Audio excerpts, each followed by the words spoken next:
The emotion behind what you say is so much more important than the actual words you say. Let me explain. Now, I always ask my clients, every single client that comes in to work with me, the first question I ask them is, what do you want your audience to feel? How do you want your audience to feel when they are in that room with you, when they are watching you on that stage, by the time you get to the end of your speech, by the time you end your moment with them? What do you want to leave them with? What do you want them to continue thinking? How do you want to have made them feel? This needs to be your driving point. This needs to be the starting point. And honestly, this is where I see so many speakers go wrong. And that is why I've built the Speaker Toolkit, which this YouTube series where Gemma Barnes, nice to meet you if I haven't seen you here before. I share all the tools, all the tips, all the advice, share knowledge, wisdom, and mistakes that I've made so that you don't have to make those. You can step on stage, feel your most confident, most unstoppable self, and deliver your message, your inspiration with your powerful voice and your performance energy that literally makes you unforgettable to your audience. Now, whether you want to make money, make sales from the stage, whether you want to have a bigger impact and inspire an audience, your audience, in a more powerful way, the stage is the perfect platform to do it. But ultimately, the number one thing you need to be thinking about is the energy behind what you say, how you want people to feel when you say certain things, rather than what you actually say. And this is why I talk about you going from talking points rather than having a script as your start point. And this is also why I always ask the question, how do you want your audience to feel? Everything you do should get you to that end destination. Now, so many people will write out their scripts, they will create their presentation, and what they don't realise is that these are not the most important thing. These are things that you are spending the most of your time on, that actually you need to be spending your time really, really going in on how you want your audience to feel, what energy you want to approach things with. And that is why and how I came up with the concept of performance speaking. It is a whole new way of doing things. Not like public speaking where literally you watch some person stand on stage, talk at you, you don't really feel anything, you don't really walk away changed or different, but instead performance speaking is where you from the stage transform your audience's lives, transform their thought process, make them feel different to how they felt before they met you, before they knew you existed, before they saw you on that stage, before they heard you using your powerful voice. Now, how do you do this? That's what I can hear you asking me. Okay, Gemma, I get it. We need to be doing this. How do we do it? Now, first of all, stop approaching what you say first and as the most important thing. And explore different ways of saying things, different energy behind things. Now, as an example, I could say to you, I want you to imagine yourself on that stage.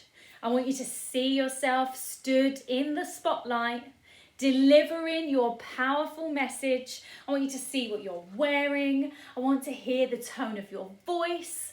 I want to feel your energy radiating off that stage. Now, the way that I say that creates a very visual, a very magical, powerful, oh, I really want that feeling.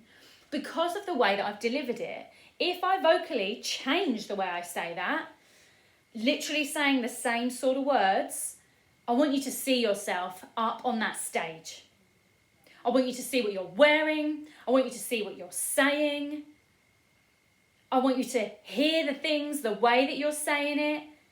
I want you to see the presentation behind you. I want you to see what the audience is doing, how they feel. It just doesn't deliver the same magic, right? It doesn't feel the same. Might sound, I'm saying the same things. I want you to see what you're wearing. I want to hear what you're saying. I'm saying the same things, but it doesn't come across the same way because of the energy behind it, because of the way that I'm using my voice. Now, you can use your voice in a whole variety of different ways. You can change your dynamics, whether that be volume, whether that be, your pitch changes, your pace changes, your intonation, your emphasis, what words you are putting the emphasis on. The energy behind what you say is always going to hit the heart and soul of your audience and be remembered, whereas the words you say, unless it is a really short phrase or a word specifically, and it's repeated multiple times from you and from your audience saying it, that mirroring interaction, words won't be remembered. But how you felt, that will be an everlasting memory. I'm sure you can think back to a time in your life where you have a very specific memory related to a very specific memory. When I go back to holidays as a child, I am transported straight back to being by the pool, to having to wear a t-shirt over my swimming costume because I'm so pale and freckly, and even with my really high factor sunscreen, I still used to burn my shoulders because I literally thought I was a mermaid and I never left the water. I was in the water the entire time, so as soon as you put sun cream on me, it would have washed off. And I used to have to wear this t-shirt. My mum and dad put me in a white t-shirt, normally had like the logo or some sort of like Tenerife or something written across it from somewhere where we'd been, and I would have to wear it in the swimming pool so I didn't burn my shoulders as much, and because otherwise they would hurt, they'd be sore, they were red, and I'd get out and it would all be stuck to me, and I hated the feeling of this t-shirt stuck to my skin. I can feel that. And if you were that child as well, I'm so sorry, I feel your pain. You would have relived that moment as well, that sticky, wet t-shirt on you. Those moments, even as an adult, there are moments that I think of that I feel a certain way. And just by talking, just in the way that you talk, you have the ability to make other people feel that too. Just in the way you talk. It's not the words that I'm saying, but it's the way that I'm describing it. And you can do the exact same thing. You can do the exact same thing. So a really simple way that you can go and implement this right now is take a look at your talking points. What is the feeling, the energy behind each one? Recently, or a couple of months ago, I worked with a client where she had very specific talking point about her sister, which was really happy, which was really cheery.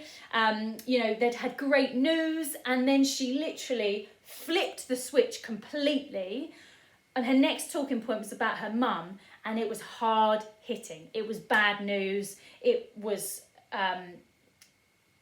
it's sort of, we got lulled as an audience into a false sense of security because we were happy for her and her sister and in this moment, and then all of a sudden she smacked us in the face with this hard-hitting news that's like we'd just been stabbed in the gut. That is the power of storytelling, which doesn't come from the words you say, it comes from the way that you say those words. So I want you to go have a practice with your talking points. Go and give an energy behind a certain sort of section that you're talking on, a part that you're talking about, and base it around that the main direction, which is how you want your audience to feel. If you've got any questions about speaking more powerfully, about performance speaking, about using your energy on stage to really captivate your audience, command your audience, and inspire them on a bigger, more powerful scale, then ask me any questions you've got in the comments and I will share an episode specifically for you answering your question. I will see you on the next episode.